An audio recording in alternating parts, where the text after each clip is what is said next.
গৌর সীতানাথ প্রেমানন্দে একবার হরি হরি বল। নিতাই গৌর সীতানাথ প্রেমানন্দে একবার হরি হরি বল। নিতাই গৌর সীতানাথ প্রেমানন্দে একবার হরি হরি বল। নিতাই গৌরী। ভক্তবৃন্দের চরণে আমার কোটি কোটি প্রণিপাত।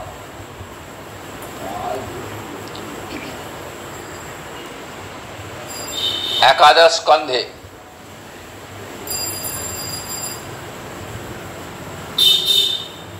ভগবান শ্রীকৃষ্ণ উদ্ধবকে বলছেন যে দেখো উদ্ধব, আমাকে ভজনা করতে গেলে, আমাকে ভজন করতে গেলে প্রথমেই দরকার মনুষ্য দেহ।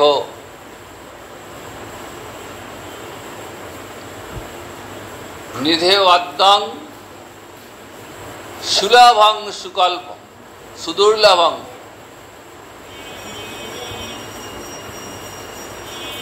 প্লবং সুকল্পং গুরুকর্ণধারং।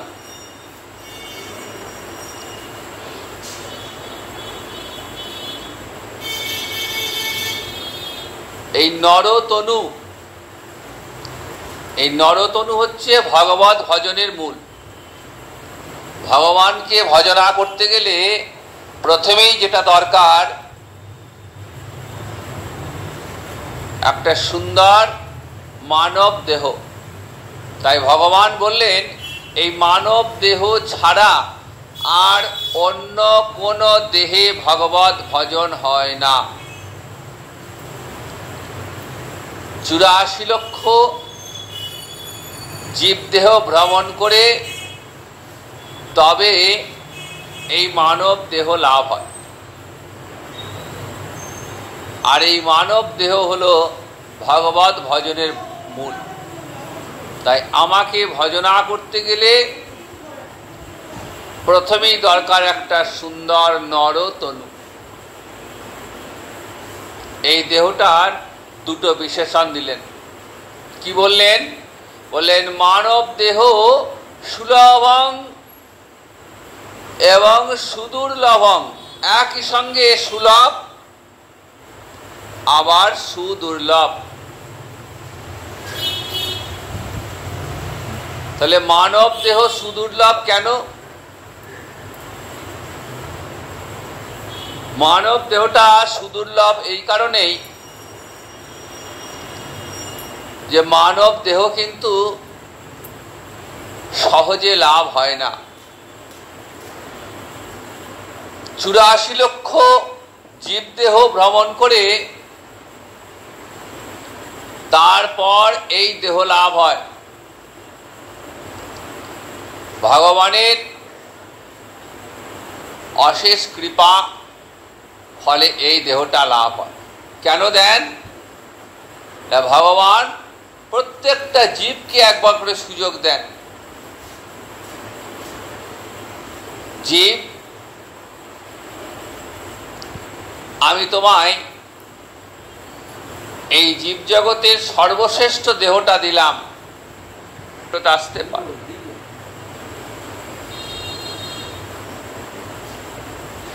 এই আনন্দ ব্রহ্মের ধাম, আনন্দ ব্রহ্ম থেকে জীবের সৃষ্টি, আবার অন্তে এই আনন্দ ব্রহ্ম এই জীবের মুক্তি। যতক্ষণ পর্যন্ত না সেই আনন্দ ব্রহ্মের ধামে পৌঁছানো যাচ্ছে ততক্ষণ পর্যন্ত এই কর্মফলের চক্রে জীবের আসা এবং যাওয়া চলতে থাকে। একবার জন্ম, একবার মৃত্যু। জন্মগ্রহণ করলেই মৃত্যুবরণ করতে হবে, আবার মৃত্যু হলেই জন্মও হবে। তবে সেই জন্ম নিজেদের ইচ্ছায় নয়, কর্মফল অনুযায়ী জীবের জন্মটা হয়। যেমন যেমন কর্ম তেমন তেমন জন্ম। মানব দেহ ধারণ করলাম, কিন্তু মানব দেহ যে কারণে পেয়েছি সেই ভগবত ভজন না করে শুধুমাত্র ভোগ বিলাসের মধ্য দিয়েই জীবনটা কাটিয়ে দিলাম। এমন সুন্দর ভগবান ইন্দ্রিয় দিয়েছেন, এমন সুন্দর দেহ দিয়েছেন, কিন্তু জিহ্বায় একবারের জন্য হরিনাম উচ্চারিত হয় না, গৌর কথা উচ্চারিত হয় না। শুধু সারা জীবন বিষয় বিষয় বিষয় করতে করতেই জীবনটা কেটে গেল। তার ফলে কি হবে? অন্তিম সময়ে এসেও সেই বিষয় চিন্তায় জীবকে আচ্ছন্ন করে রাখবে। তার ফল ওই কর্মফলের চক্রে আবার জীবকে ঘুরতে হবে। মানুষে জন্মে কাজটা মানুষের মতো করলাম না, পশুর মতো করলাম। কারণ একটা পশু যা যা করে, জগতের প্রত্যেকটা জীবের ওই একই ধর্ম।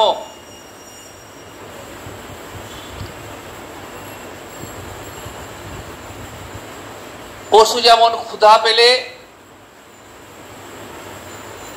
আহার গ্রহণ করে, ক্লান্তি আসলে নিদ্রা যায়, আবার শত্রু দেখলে ভয় পায়, আবার সন্তান সন্ততি উৎপাদন করে। এটা জীবের ধর্ম।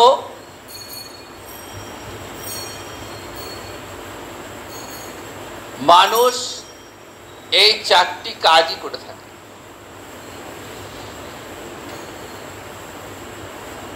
কিন্তু এই চারটি ধর্ম ছাড়াও মানব দেহের আর একটা বিশেষ ধর্ম রয়েছে। সেই ধর্মটা কি না, মানুষ যদি ইচ্ছা করে তবে ভগবত ভজন করে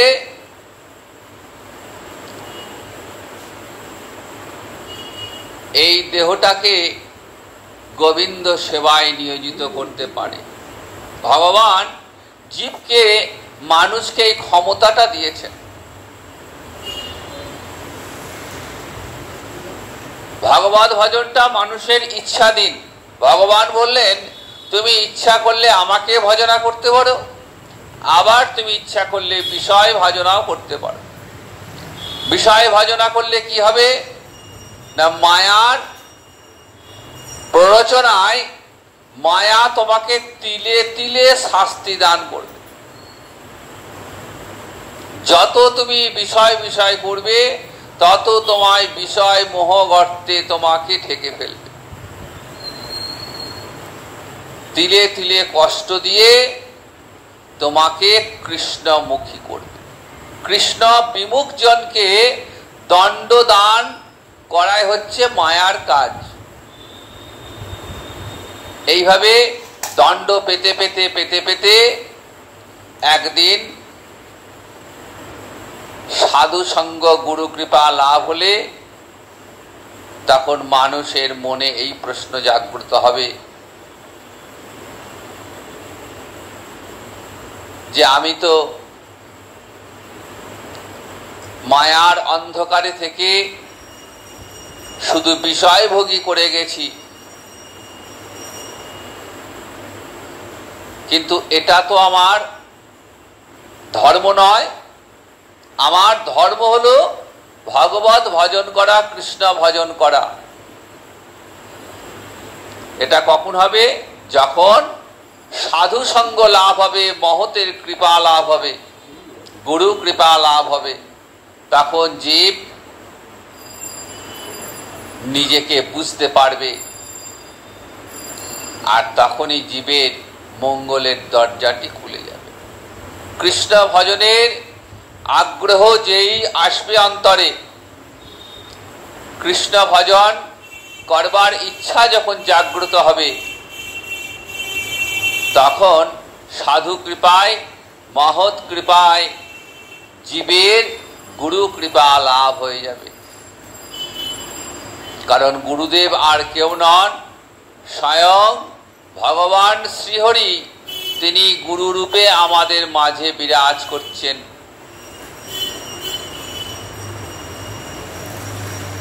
ভগবান তিনি গুরু রূপে আমাদের মাঝে রয়েছেন। যখনই জীবের অন্তরে ইচ্ছা জাগ্রত হবে কৃষ্ণ ভজন করবার, তখন স্বয়ং ভগবানই গুরু রূপ ধারণ করে জীবের কাছে পৌঁছে যাবেন, জীবের কর্ণে মহামন্ত্র দান করবেন। কামবীজ মন্ত্র, কৃষ্ণ ভজনের মন্ত্র শিষ্যকে দান করবেন। তাই প্লবং সুকল্পং গুরুকর্ণ ধারং। ভগবান বলছেন এই যে মানব দেহ না, এই দেহটা একটা সুগঠিত নৌকার ন্যায়, সুগঠিত নৌকার ন্যায়। এই নৌকাটা কোথায় চলছে? ভব সমুদ্রে নৌকাটি চলছে। এই সংসার সমুদ্রে এই নৌকাটি চলছে। কে চালাচ্ছেন? বললেন গুরুদেব। এই দেহরূপ নৌকার নাবিক হলেন গুরুদেব। ভব সমুদ্রের ওপারে রয়েছে মায়াতীত লোক, যেখানে গেলে মায়া স্পর্শ করতে পারে না জীবকে, আর এপারে রয়েছে মায়া। তাই এপার থেকে ওপারে মায়ার থেকে মায়াতীত ধামে পৌঁছতে সাহায্য করবেন কে? বললেন ওই গুরুরূপী ভগবান। তিনি আমাদেরকে ওই গোবিন্দের চরণ পদ্ম আমাদের দেখিয়ে দেবেন।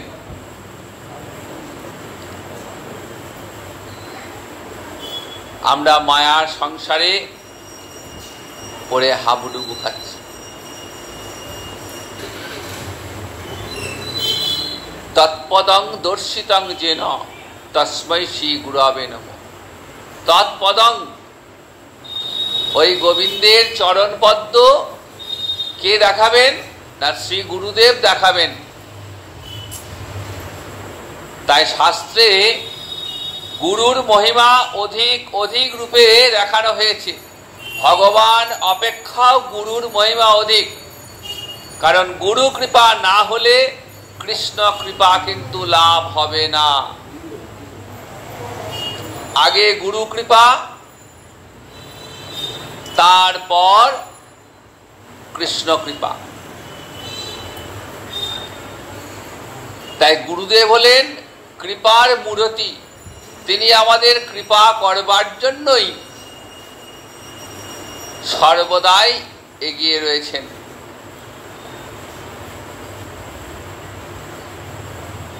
গুরু বন্দনায় আমরা কি বলি? আশ্রয় করিয়া বন্দ শ্রী গুরু চরণ, যাহা হইতে মিলে ভাই কৃষ্ণ প্রেমধন। গুরুচরণ আশ্রয় করলে কি হবে? গুরুচরণ আশ্রয় করলে কৃষ্ণ প্রেমধন লাভ হবে। শাস্ত্রে গুরুর মহিমা অধিক অধিক রূপে বর্ণিত হয়েছে।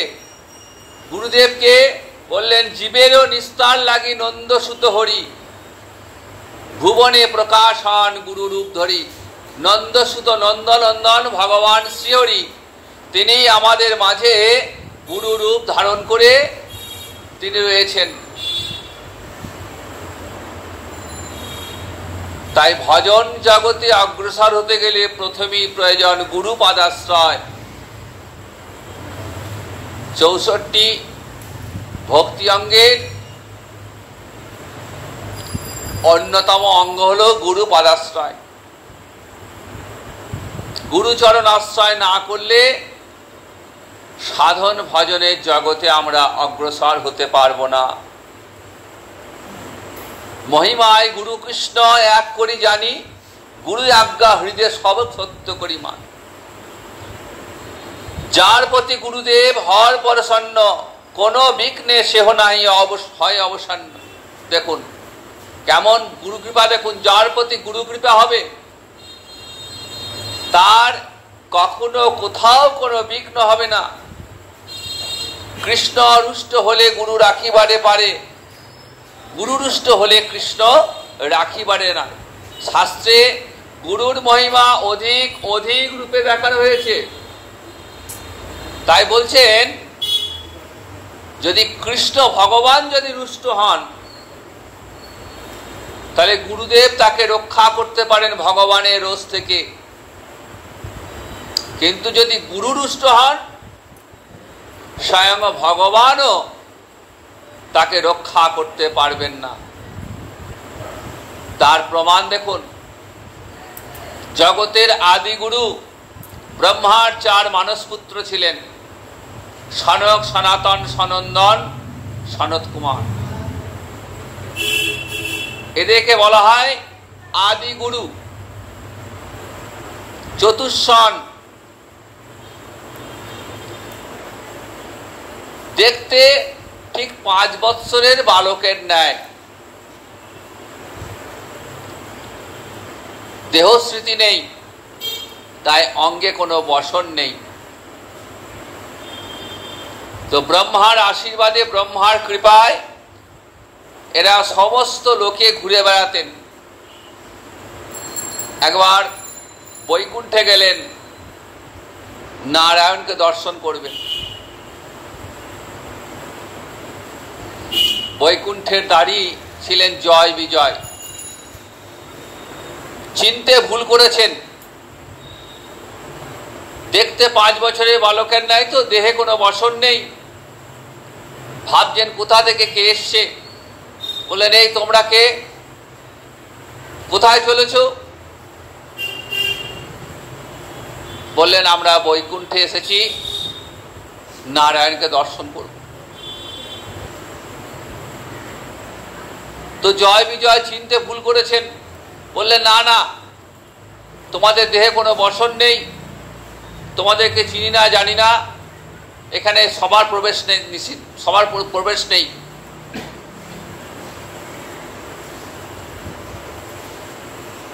দেখুন না জেনে না বুঝে গুরু অবজ্ঞা হয়েছে।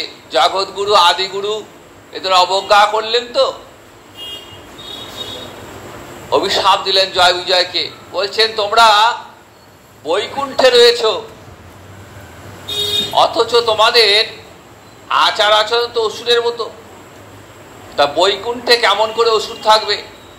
অতএব তোমরা মর্তলোকে যাও, মর্তলোকে গিয়ে অসুর জন্ম প্রাপ্ত হও। যেই অভিশাপ দিয়েছেন সঙ্গে সঙ্গে জয় বিজয়ের জ্ঞান চক্ষু খুলে গেছে। মনে মনে ভাবছেন ছি ছি, কি অপরাধ করে ফেলেছি, কিন্তু কিছু করার নেই। স্বয়ং ভগবান ছুটে এসছেন, কারণ জয় বিজয় তো আর জ্যেষ্ঠ নয়, তারা বৈকুণ্ঠের দাঁড়ি, ভগবানের সেবক। কিন্তু ভগবানের সেবক হলে কি হবে?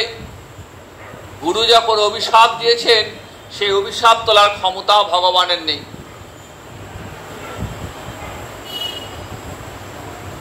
জয় বিজয় অনুতপ্ত। এদিকে এই চতুষ্ষণ আদি গুরু ব্রহ্মার এই 4 মানসপুত্র, তারাও তখন ঠান্ডা হয়েছেন। কিন্তু ভগবান বলছেন দেখো, আমার ভক্তের বাক্য কখনো মিথ্যা হয় না। এটা গীতায় আমি প্রতিজ্ঞা করেছি যে আমি আমার ভক্ত বাক্যকে কখনো মিথ্যা হতে দিই না। তাই দেখবেন গীতায় ভগবান অর্জুনকে দিয়ে প্রতিজ্ঞা করিয়ে নিয়েছেন যে অর্জুন, তুমি বিশ্ববাসীকে জানিয়ে দাও যে আমার ভক্তের কখনো বিনাশ হয় না।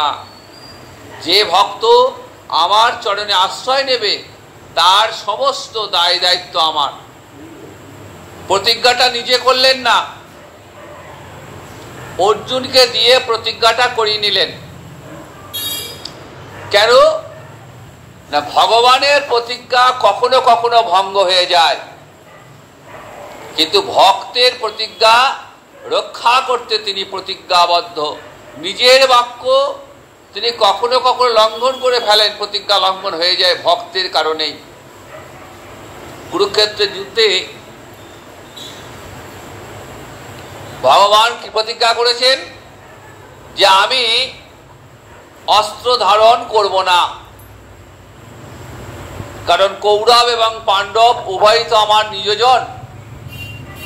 আমি যার হয়ে যাব অপর পক্ষ মনে কষ্ট পাবে। কাজে স্থির করলেন যে আমি আর এই যুদ্ধে কোনো অস্ত্র ধারণ করব না। তাই ভগবান অর্জুনের রথে সারথি হয়েছেন। এদিকে পিতামহ ভীষ্ম, তার প্রতিজ্ঞা যে আমি তোমায় অস্ত্র ধারণ করাবই। যুদ্ধ শুরু হওয়া মাত্রই ভীষ্ম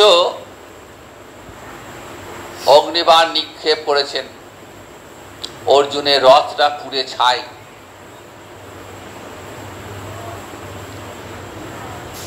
ভগবান দেখছেন যুদ্ধ তো প্রথম দিনই শেষ, রথটাই তো পুড়ে গেল। যে রথের উপর দাঁড়িয়ে যুদ্ধ করবে সেই রথটাই তো পুড়ে গেল, তাহলে যুদ্ধটা কি করে হবে? ভগবান অর্জুনকে জানতেই দিলেন না যে রথ পুড়ে গেছে।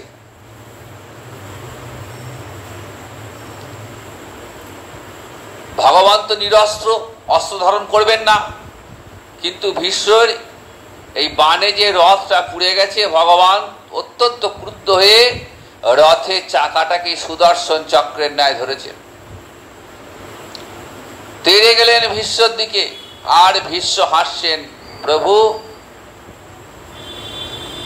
আজ তোমার প্রতিজ্ঞা ভঙ্গ হয়ে গেল। তাই ভগবানের প্রতিজ্ঞা কখনো কখনো ভঙ্গ হয়ে যায় ভক্তের কারণে, কিন্তু ভক্তকে রক্ষা করবার যে প্রতিজ্ঞা তিনি করেছেন অর্জুনকে দিয়ে, সেই প্রতিজ্ঞা কিন্তু কখনো লঙ্ঘিত হয় না। তাই স্বয়ং নারায়ণ এসেছেন, জয় বিজয়কে বলছেন, দেখো এই চতুষ্ষণ এরা তো আমার ভক্ত, এরা জগৎগুরু আদিগুরু। কাজে গুরু বাক্য কখনো মিথ্যা হয় না।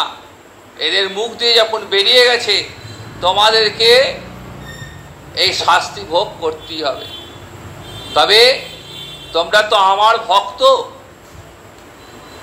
তাই পরপর 3 জন্ম তোমরা অসুর জন্ম ভোগ করার পর পুনরায় আমার কাছে ফেরত আসবে। এই জয় বিজয়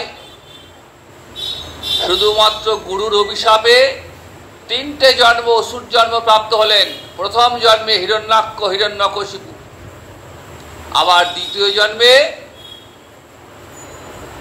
এরা এলেন কুম্ভকর্ণ বিভীষণ রূপে,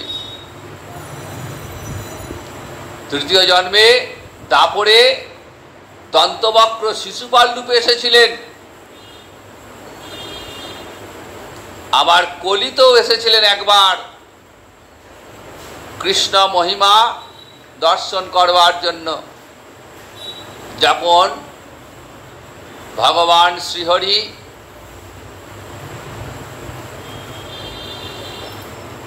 গৌরাঙ্গ রূপে এলেন কলিহত জীবকে উদ্ধার করবার জন্য, তখন তারা এলেন জগায় মাধায় রূপে। তাহলে গুরুর কেমন মহিমা দেখুন। গুরু রুষ্ট হলে কৃষ্ণ রাখিবারে নারে, কিন্তু ভগবান যদি রুষ্ট হন, কৃষ্ণ রুষ্ট হলে গুরুর একেবারে পারে। ভগবান রুষ্ট হয়েছেন, গুরুদেব এই ভগবানের রোষ থেকে ভক্তকে রক্ষা করতে পারেন, সেই ক্ষমতা গুরুদেবের আছে। গৌরলীলায় জগায় মাধায়কে দেখুন, জগায় মাধায়ের মতো এত মহাপাতকী আর কেউ ছিল না।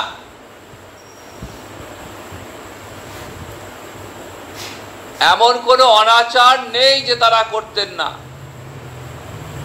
সেই জগায়, সেই মাধায় কি করলেন? আমার নিতাই চাঁদের অঙ্গে আঘাত করলেন। নিতাইয়ের মাথা দিয়ে রক্ত ঝরছে। মাধায় আবার মারতে যাচ্ছেন, জগায় বলছে না না আর মারিস না রে। কিন্তু আমার নিতাই চাঁদের কোনো অভিমান নেই, এতটুকু ক্রোধ নেই। গৌর সুন্দর ছুটতে ছুটতে এসছেন, আমার নিতাইয়ের অঙ্গে আঘাত। সুদর্শন চক্রকে আহ্বান করেছেন। নিতাই চাঁদ প্রভুকে জড়িয়ে ধরলেন যে প্রভু, জগায় মাধায় আমার কোনো ক্ষতি করেনি, তুমি ওদের কৃপা করো। তুমি যে অবতীর্ণ হয়েছ শুধু কৃপা করবার জন্যই, জীবকে কৃপা করবার জন্যই, পতিত জনকে উদ্ধার করবার জন্যই তো তোমার এই অবতার। আর তুমি যে কথা দিয়েছ প্রভু, এবে অস্ত্র না ধরিব, কারো প্রাণে না মারিব, নাম দিয়ে চিত্ত শুদ্ধি করিব সবার। প্রভু তুমি কি ভুলে গেলে তোমার সেই বাক্যের কথা? প্রভু তুমি ওদের কৃপা করো। দেখুন, শুধুমাত্র নিতাই চাঁদের কৃপায়, জগৎগুরু নিতাই চাঁদ, সেই নিতাই চাঁদের কৃপায় জগায় মাধায় উদ্ধার হলেন। তাই গুরু যদি ইচ্ছা করেন, তিনি ভগবানের রোষানল থেকে ভক্তকে রক্ষা করতে পারেন। তাই গুরু রুষ্ট হলে কৃষ্ণ রাখিবারে না রে, কিন্তু কৃষ্ণ রুষ্ট হলে গুরু রাখিবারে পারে। গুরুকে মনুষ্য জ্ঞান না করো কখন, গুরু নিন্দা কভু কর্ণে না করো শ্রবণ। দেখুন গুরু মহিমায় কি বলা আছে, যে গুরুকে কখনো মনুষ্য জ্ঞান করবে না।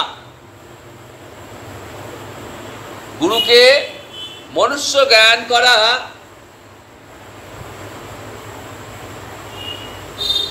চরম অপরাধ। কারণ গুরুদেব আর কেউ নন, স্বয়ং ভগবান।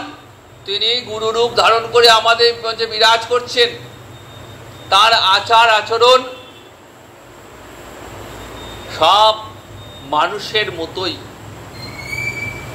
তিনি যে মনুষ্য রূপ ধারণ করে আমাদের কৃপা করছেন, আমাদের মাঝে রয়েছেন, এটা তার কৃপা।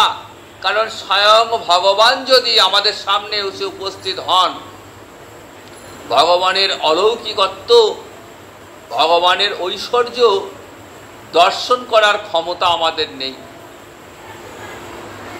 তাই ভগবান গুরুরূপ ধারণ করে আমাদের মাঝে রয়েছেন। তাই গুরুকে মানুষের মতো দেখতে, তার আচার আচরণ সব মানুষের মতো, কিন্তু তথাপি গুরুকে মনুষ্য জ্ঞান কখনো করবে না। করলে কি হবে? সাধকের ভজন জীবনে অনর্থ হয়ে যাবে।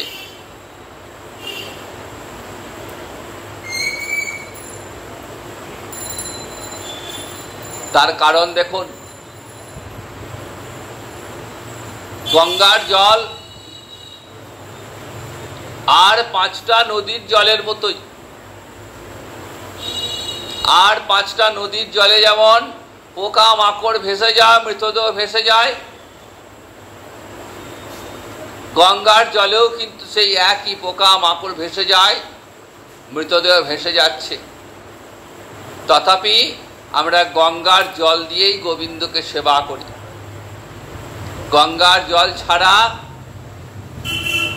ভগবত ভজনই হবে না।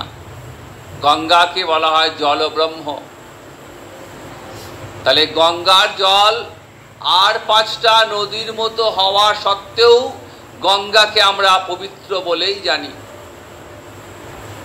তুলসী গাছ আর 5টা গাছের মতো, আর 5টা গাছের যেভাবে বৃদ্ধি হয় তুলসী গাছেরও সেরকম বৃদ্ধি হয়। আর 5টা গাছে যেমন পোকা ধরে তুলসী গাছেও পোকা ধরে, কিন্তু তথাপি তুলসী দিয়ে আমরা গোবিন্দকে অর্চনা করি। আমরা তুলসীকে গোবিন্দকে নিবেদিত দ্রব্যে যদি তুলসী অর্পিত না হয় গোবিন্দ সেই নৈবেদ্য গ্রহণ করেন না। তুলসী অর্পিত হলে তবে সেটি মহাপ্রসাদে পরিণত হয়। ঠিক সেই রকম গুরুদেব আমাদের মাঝে মনুষ্য রূপ ধারণ করেই ঘুরছেন ফিরছেন, সাধারণ জীবন যাপন করছেন, কিন্তু তথাপি গুরুকে মনুষ্য জ্ঞান করলে সাধন ভজনে বিঘ্ন হয়ে যাবে। কারণ গুরুদেব আমাদের কর্ণে কামবীজ মন্ত্র দান করেছেন, যে মন্ত্রের দ্বারা এই মায়ার জগৎ থেকে আমরা মায়াতীত লোকে পৌঁছতে পারব। তর্কের খাতিরে আমরা বলতেই পারি যে কামবীজ মন্ত্র সে তো বইয়েতে লেখা আছে, শাস্ত্রেই মন্ত্র বিধান দেওয়া রয়েছে। তাহলে সেই মন্ত্র আমরা যদি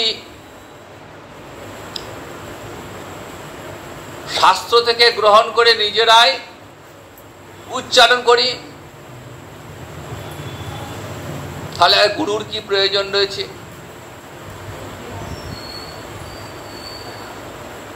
কিন্তু শাস্ত্র বলছে না, মন্ত্র শাস্ত্রে লেখা থাকতে পারে, কিন্তু ওই মন্ত্র যতক্ষণ গুরু মুখ থেকে উচ্চারিত হয়ে শিষ্যের কর্ণে প্রবেশ না করছে ততক্ষণ পর্যন্ত এই মন্ত্রের স্ফুরণ হবে না। কারণ গুরুদেব আগে নিজে মন্ত্র আস্বাদন করেছেন, তবে ওই আস্বাদিত মন্ত্র জীবের হৃদয়ে প্রবেশ করিয়েছেন। এই মন্ত্রটি কেমন বললেন? বট বীজের ন্যায়, বট ফলের ন্যায়।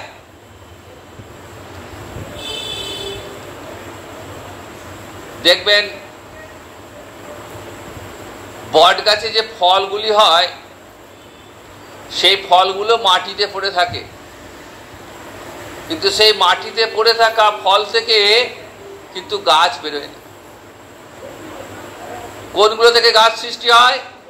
ওই বট ফল পাখিতে খায় এবং পাখির বিষ্ঠা থেকে বিষ্ঠার সঙ্গে ফলটাও বেরিয়ে আসে এবং যেখানেই পড়ুক ওই ফল সেখানেই গাছ হয়। দেখবেন বাড়ির ছাদের কার্নিশে যত্রতত্র বট গাছ।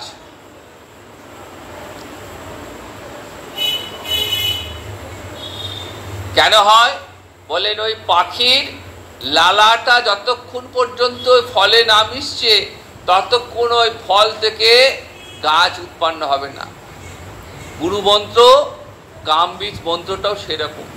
গুরুদেব, ওই গুরুদেবের আস্বাদন রূপ লালা মিশে রয়েছে মন্ত্রের সঙ্গে, তবে সেই মন্ত্রের স্ফুরণ হচ্ছে, তবে সেই মন্ত্র শিষ্যের হৃদয়ে, ভক্তের হৃদয়ে প্রবেশ করছে।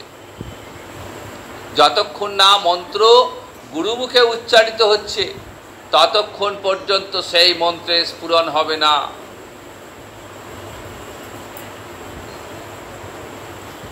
গুরু সেবার দু প্রকার। কেমন করে গুরুকে সেবা করতে হবে শাস্ত্রে বলে দিয়েছে। একটা প্রসঙ্গ স্বরূপা আর একটা পরিচর্যা রূপা। প্রসঙ্গ স্বরূপা মানে দেখুন গুরু কৃপা লাভ হলে কি না হয়।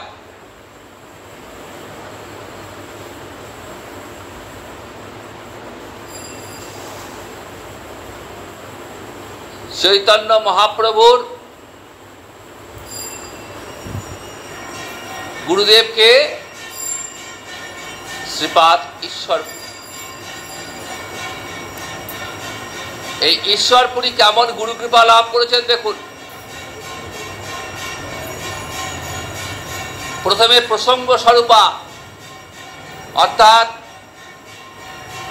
গুরু মুখ নিঃসৃত কৃষ্ণ কথা, ভাগবত কথা শ্রবণ,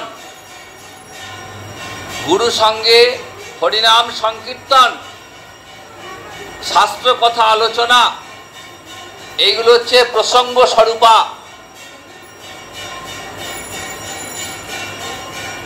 আর একটা সেবা হচ্ছে পরিচর্যা রূপা, অর্থাৎ গুরুদেব কৃষ্ণ ভজন করছেন, সেবা করছেন, গুরুদেবের সেবা কার্যে সহায়তা করা, ফুল তুলে দেওয়া, তুলসী চয়ন করা, গুরুদেবের মস্তকে পাখা ঘোরানো, এইগুলো হচ্ছে গুরুদেবের পরিচর্যা। যখন মাধবেন্দ্র পুরী অন্তিম শয্যায় শায়িত লীলা অপ্রকট করবেন,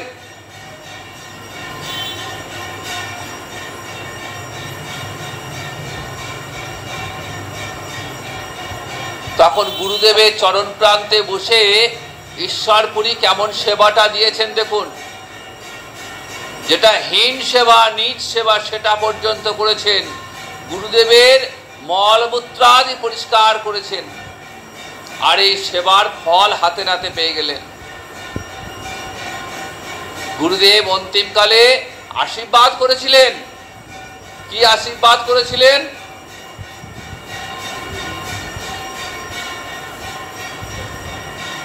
যে তুমি কৃষ্ণ কৃপা লাভ করবে। সেই গুরু আশীর্বাদেই ঈশ্বরপুরী দীক্ষা দান করলেন গৌরহরিকে, স্বয়ং ভগবানকে দীক্ষা দিলেন।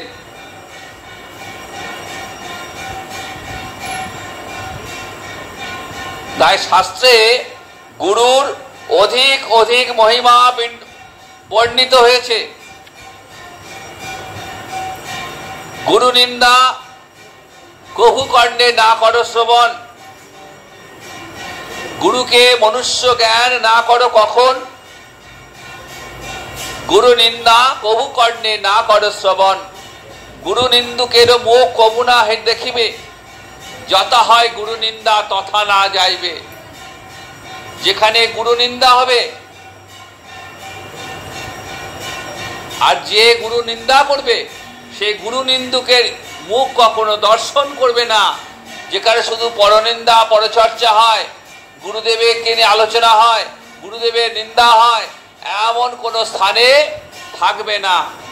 আর যে ব্যক্তি গুরু নিন্দা করবে, সেই নিন্দুকের মুখ দর্শন করিবে না।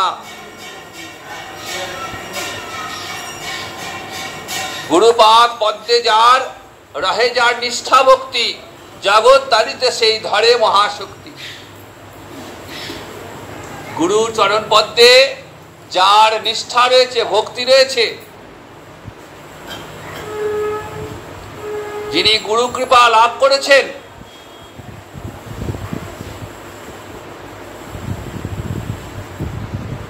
তার এই মানব জীবন তার ধন্য। তাই ভগবান বলছেন, গুরুদেব বলেন এই মানব দেহের কাণ্ডারি, এই মানব দেহরূপ নৌকার কাণ্ডারি মাঝি, তিনি কি করবেন? এই মানব দেহকে গোবিন্দের চরণ তলে পৌঁছিয়ে দেবেন।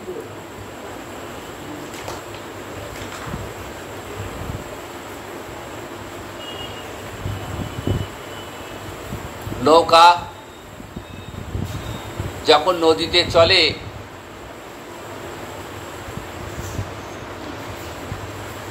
পালে যদি হাওয়া লাগে স্রোতের অনুকূলে চললে মাঝি বুঝতে পারে কি করে নৌকায় পাল তুলে দেয়, আর সেই পাল তোলা নৌকা দ্রুত গতিতে গন্তব্যস্থলে পৌঁছে যায়। এই মানব দেহরূপ নৌকায় যখনই গুরু কৃপা লেগে যাবে তখন তার আর কৃষ্ণ কৃপা পেতে আর সময় লাগবে না। গুরু কৃপা হলেই ভগবত কৃপাটিও লাভ হবে। ভক্ত শিষ্য এই গুরুর হাত ধরে অতি দ্রুত ওই গোবিন্দের চরণ তলে পৌঁছে যাবেন।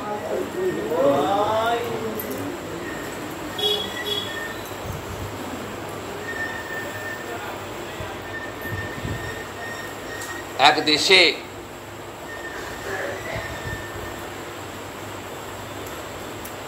এক রাজা ছিলেন। তো সেই রাজার রাজ্যে একদিন এক সাধু এসেছেন, কৃষ্ণ ভক্ত সাধু।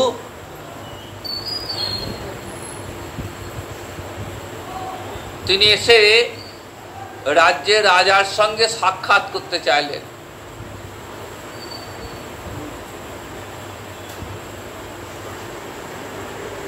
রাজা এসেছেন সাধুর কাছে। সাধুকে প্রণাম করেছেন। রাজা নিজের মনের কথা দুঃখের কথা জানালেন। তখন ওই সাধু বলছেন, দেখুন মহারাজ, আপনার সমস্ত অশান্তি দূর হয়ে যাবে। আপনি কৃষ্ণ মন্ত্রে দীক্ষা লাভ করুন, নদীতে স্নান করে আসুন, আমি দীক্ষা দেব। রাজা সাধুর কাছে দীক্ষা নিলেন, আর এই সাধু রাজাকে একটা গোপাল দিলেন। বললেন, এখন থেকে গোপাল সেবা করবে, দেখবে তোমার আর কোনো দুঃখ থাকবে না। তো রাজা গুরুদেবের কাছ থেকে দীক্ষা লাভ করে গুরুমন্ত্র ধারণ করে রাজা অনেক মানসিক শান্তি রাজা ফিরে এলো। রাজা শুধু গোপাল সেবা করেন আর গুরুমন্ত্র জপ করেন। তো একদিন রাজার জীবনে বিপর্যয় নেমে এলো। রাজার স্ত্রী হঠাৎ মারা গেল। তো রাজা ভাবছেন যে গুরুমন্ত্র নিলাম, গোপাল সেবা করলাম, তার ফল আমার সংসারটাই নষ্ট হয়ে গেল। কিন্তু গুরুদেবের দেওয়া সেই মন্ত্র আর গোপাল সেবা থেকে তিনি বিরত হলেন না। যা হয়েছে হয়েছে, স্ত্রীর বিয়োগ ব্যথা ভুলে তিনি আবার গোপাল সেবায় মন দিলেন। এইভাবে চলতে চলতে কিছুদিন পরে আবার বিপর্যয়, রাজার পুত্র মারা গেল।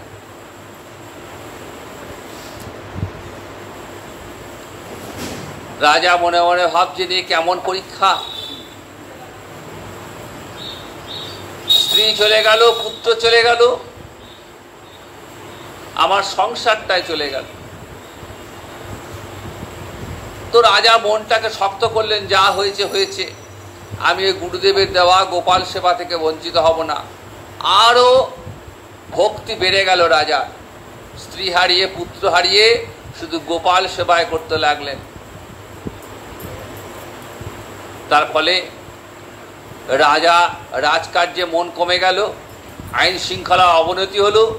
আর এই সুযোগে শত্রু দেশ সে রাজা এসে রাজধানী আক্রমণ করল।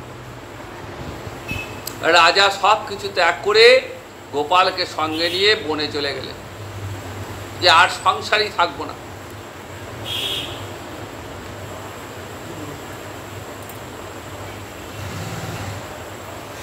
বনবাসী হয়ে, আশ্রমবাসী হয়ে গোপাল সেবা করেন আর গুরুমন্ত্র জপ করেন। একদিন দেখছেন তার দেহে কুষ্ঠ ব্যাধি হয়েছে। মনে মনে ভাবছেন যে প্রভু আর কত পরীক্ষা নেবে। স্ত্রীর প্রতি ভালোবাসা সেও চলে গেল, পুত্রের ভালোবাসা সেটাও চলে গেল, নিজের দেহের প্রতি যে ভালোবাসা ছিল সেটাও তুমি কেড়ে নিলে। হয়তো এটাই তোমার মনের ইচ্ছা, তাই হোক, তার দেহ চলে যাক, কিন্তু তোমার চরণে যেন আমার মতি যেন নষ্ট না হয়। অন্তিম শয্যার আজার।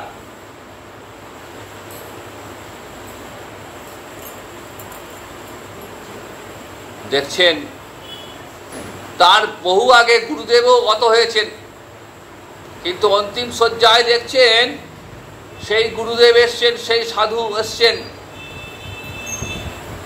বলছেন চল এবার আমার সঙ্গে চল। সারা জীবনে এই যে গুরু সেবা করলি, গুরু মন্ত্র জপ করলি, আরে গোপাল সেবা করেছিস, গোবিন্দের সেবা করেছিস, এইবার তার ফল পাবি। দেখছেন গুরুদেব হাত ধরে নিয়ে যাচ্ছেন কোথায়? ওই নিয়ে গেলেন অমৃত লোকে, বৈকুণ্ঠ ধামে, গোলক বৈকুণ্ঠে যেখানে গোবিন্দ রয়েছেন। সেখানে গিয়ে দেখছেন গোবিন্দের বাম পাশে গুরুদেব রয়েছেন। গুরুদেব গত হয়েছেন, এই জগতের দেহটা নষ্ট হয়ে গেছে, কিন্তু গুরুদেব তিনি কৃপার মূর্তি, তিনি গোবিন্দের বাম পাশে সর্বদা রয়েছেন। তিনি গুরুরূপ ধারণ করে আমাদের মাঝে তিনি সর্বদাই রয়েছেন। তো এই রাজার মতনই আমাদেরও গুরুর প্রতি এরকম ভক্তি নিষ্ঠা রাখতে হবে, কারণ গুরু কৃপা ছাড়া কিন্তু গোবিন্দ কৃপা লাভ হবে না। গুরুদেব হলেন এই ভগবত ভজনের মাধ্যম।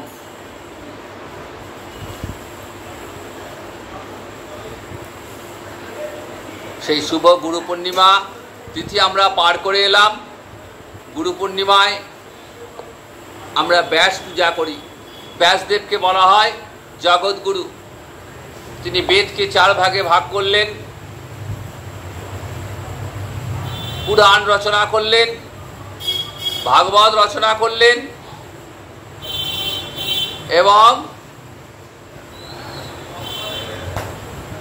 ধর্মকে পুনঃপ্রতিষ্ঠিত করেছিলেন। তাই ব্যাসদেবকে বলা হয় জগৎগুরু। তাই গুরু পূর্ণিমা জগৎগুরু ব্যাসদেবকে স্মরণ করবার জন্যই গুরু পূর্ণিমা পালিত হয়। বৃহস্পতিবারে ব্যাসদেবের জন্ম, তাই বৃহস্পতিবার থেকে আমরা গুরুবার বলে থাকি। এই গুরু পূর্ণিমার দিনে জগতের সমস্ত গুরুর উদ্দেশ্যে আমরা ব্যাস পূজা করে থাকি। তাই জগৎগুরু ব্যাসদেব, জগৎগুরু নিতাই চাঁদ এবং অন্যান্য সমস্ত গুরুতত্ত্বকে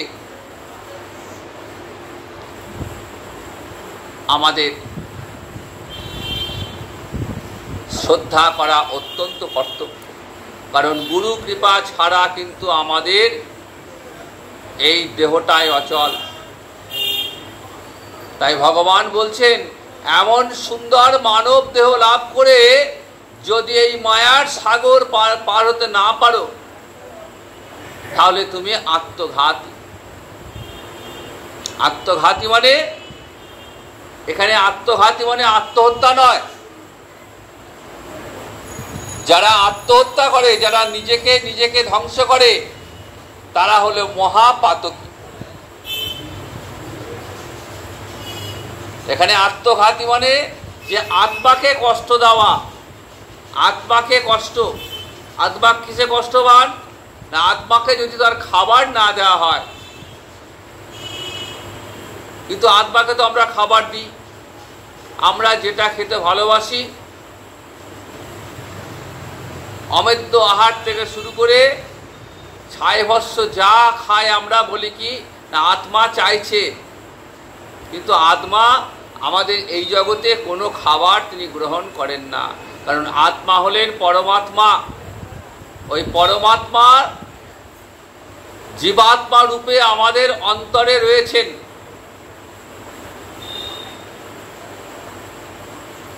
চৈত্য গুরু রূপে রয়েছেন। যখন ওই মন্ত্র, গুরুদেবের মন্ত্র যখন ওই হৃদয়ে প্রবেশ করলো, তখন ওই অন্তর মাঝে যে আত্মা রয়েছেন, অন্তরাত্মা, তিনি ধীরে ধীরে ধীরে ধীরে পুষ্টি লাভ করেন। এটাই তার খাবার। তাই গুরুদেবের দেওয়া মন্ত্র আর হরিনাম সংকীর্তন, হরে কৃষ্ণ কৃষ্ণ কৃষ্ণ হরে হরে, হরে রাম রাম রাম হরে হরে। এই হরিনাম যতবার উচ্চারিত হবে ততবার এই জীবাত্মা তত বেশি আস্তে আস্তে পুষ্ট হবে, তার খাদ্য লাভ হবে, খাদ্য পাবে। তাই আত্মার খাদ্য হলো হরিনাম, হরিকথা। তিনি চিন্ময় জগতের, সুতরাং চিন্ময় জগতের যে খাদ্য, সেই খাদ্য হলো হরিনাম। তাই হরিনাম সংকীর্তন করে এই মানব দেহকে এগিয়ে নিয়ে যেতে হবে। কোথায়? না, আরো ঊর্ধ্ব লোকে। এই মানব জন্মে, এই জন্মে ভজন সাধন শুরু হয়েছে, গুরু কৃপা লাভ হয়েছে, পূর্বজন্মের সুকৃতি। তাই এই জন্মে গুরু কৃপা লাভ হয়ে সাধন ভজন করতে শিখেছি। এর ফল কি? না একদিন মৃত্যু আসবেই, কিন্তু মৃত্যুকালে অন্তত কৃষ্ণ স্মৃতি জাগ্রত থাকবে যে প্রভু ভজন সাধন করা সম্পূর্ণ হলো না আমার, যদি কৃপা করে আর একবার মানব দেহ দান করো, তাহলে সেই জন্মে প্রথম থেকেই তোমার সাধন ভজন করতে পারে। জগৎ পিতা, বিশ্বপিতা, আমরা তার পুত্র, অমৃতস্য পুত্রা। পিতা যেমন পুত্রকে রক্ষা করেন, পুত্রের কথা শোনেন, এই জগৎ পিতা, বিশ্বপিতা আমাদের কথা শুনবেন, আমাদেরকে আবার হয়তো কৃপা করে মানব দেহ দেবেন। তাই বললেন এই দেহটা যেমন সুদুর্লভ, 84 লক্ষ জীবদেহ ভ্রমণ করে তবে একবার লাভ করা যায়। আবার লাভ সুলভেও লাভ হয় কখন? যখন সাধু সঙ্গ, গুরু কৃপা লাভ হয়, তখন জীবের কল্যাণের পথ উন্মুক্ত হয়ে যায়। তখন জীব সুলভে অনায়াসে মানব দেহ লাভ করে ভগবত ভজন করতে পারেন। এই রাধা মাধবের সামনে, জগন্নাথ প্রভুর সামনে আমরা এই যে হরিকথা অবশ্যই আস্বাদন করছি, এর জন্য কৃপা প্রয়োজন। কৃপা ছাড়া হরিকথা আস্বাদন হয় না। মহৎ সঙ্গে, সাধু সঙ্গে বসে হরিকথা শ্রবণ, এটা ভক্তি মহারানীর একটি অঙ্গ। কারণ শ্রবণ হচ্ছে আত্মসাধন, এই শ্রবণের মধ্য দিয়ে এই ভক্তি জগতে প্রবেশ হয়। তাই প্রথম হচ্ছে শ্রবণ। শ্রবণং কীর্তনং বিষ্ণু শরণং পাদ সেবনং। তাই শ্রবণটা হচ্ছে আত্মসাধন। আগে ভগবত ভজনের মূল হচ্ছে আগে শুনতে হবে। প্রতিদিন নিত্য হরিনাম, হরিকথা কানে প্রবেশ করতে হবে। করতে করতে করতে করতে তবে ভজনে আসক্তি আসবে। আর এই আসক্তি আসলেই তখনই গুরু কৃপা লাভ হয়ে যাবে। আজ এখানেই ভাগবতী কথা বিশ্রাম নেব, কারণ প্রভু সন্ধ্যা আরতির সময় হয়েছে। আবার অন্য একদিন আমরা ভাগবত কথা, রাধা মাধব কথা আস্বাদন করব। আজ এখানেই বিশ্রাম। জয় নিতাই, জয় গুরু।